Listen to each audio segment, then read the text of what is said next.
Nisan'ın tariflerine hoş geldiniz. Kanalıma abone değilseniz abone olmayı ve videolarımı beğenmeyi unutmayın. Bugün sizlerle tüm poğaça tariflerini unutturacak yumuşacık poğaça tarifiyle geldim.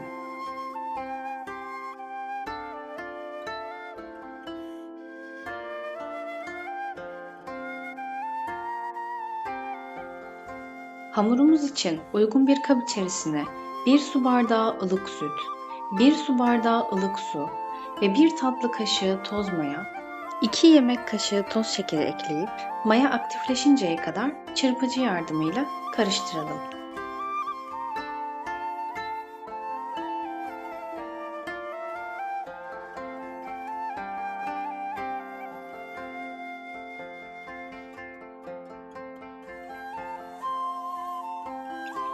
Üzerine 1 su bardağı sıvı yağ, 1 adet yumurtanın akı, sarısını da üzeri için kullanacağız.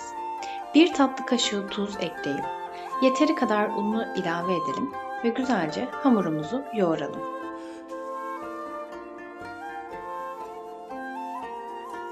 Ben bu tarifimde yaklaşık 5,5-6 su bardağına yakın un ekledim. Ama siz ununuzu ilave ederken kontrollü bir şekilde ilave edin. Unun miktarı un kalitesine göre değişiklik göstereceğinden dolayı kontrollü bir şekilde ilave ederek hamurumuzu güzelce yoğurun.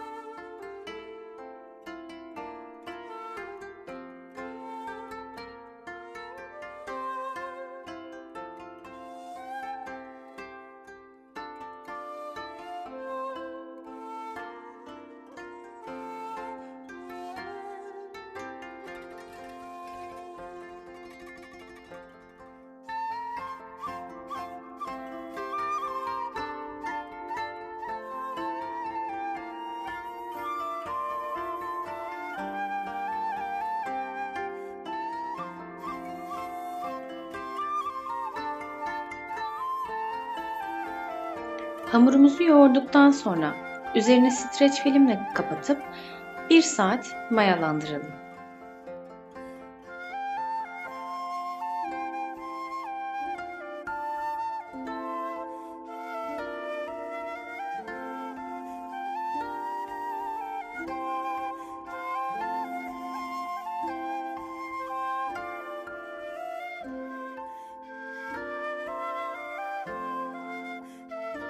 Mayalanan hamurumuzu birazcık yoğurarak havasını alalım.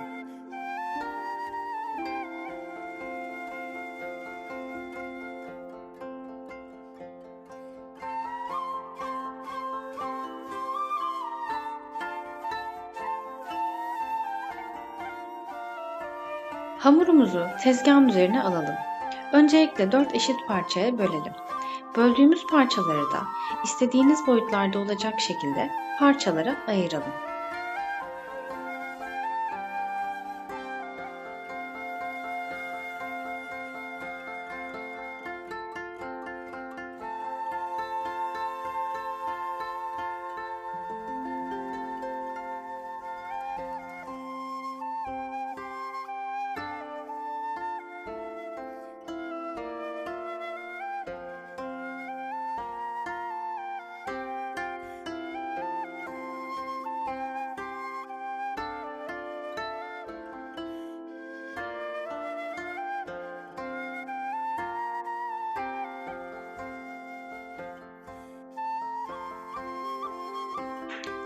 Hamurlarımızı tezgahımızın üzerinde videoda gördüğünüz gibi yuvarlayarak şeklini verelim.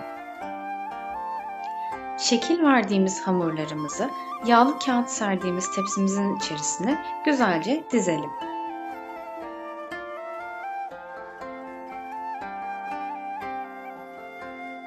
Tepsimizin içerisine dizdiğimiz poğaçalarımızın üzerine yumurta sarıları sürelim.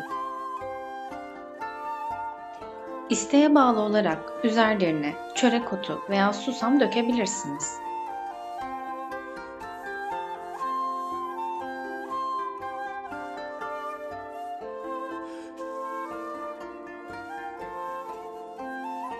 Önceden ısıtılmış fırında kontrollü pişirelim.